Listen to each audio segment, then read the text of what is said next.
Throughout my career on the street, I worked in, like I said, with the gangs and with Native American gangs predominantly. Throughout that, I was always given a certain amount of respect because of my own culture and understanding of their culture as they lived it. And I always treated everybody with respect.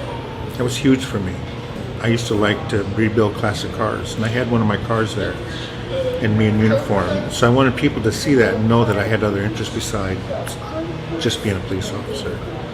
But it put me in connection with a lot of the younger generation. And that also allowed me to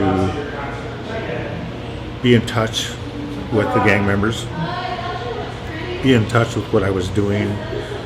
People would accept me. And on the back of that cop car collectible, I said, always treat others the way you would like to be treated. My parent always instilled that with me. Don't ever treat anybody poorly. Always treat people with respect, which is a Dakota culture as well. One time while I was in a bad area, there was a call of shots fired. And they give out the description of a young man who had just shot at some people.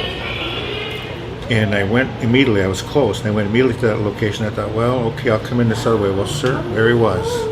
He was running from the scene, not knowing if there had already been a homicide or someone laying shot. I jumped out and I ran and intercepted him, and of course I had to take out my own weapon. I yelled at him. I yelled several times to get him to stop, and he continued to try to run, and he tried to hit and he did hit my gun twice, trying to disarm me. I almost shot him. I told him that night, in the wee hours of the morning, that I was going to shoot and kill him. I had to tell him that. I just screamed that to try and get him to stop. Not that I wanted to. I tried to get through his mind, you are going to die or you're going to get shot. Because I didn't want to shoot him. Much of the community heard me yelling at him, but they also knew who I was.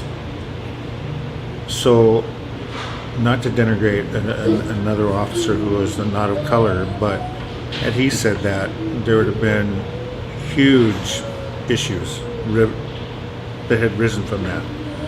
But no one ever heard a word from it because they knew that I was there. One of the brothers came up and was crying and sobbing. He said, thank God it was you, because somebody else would have shot him.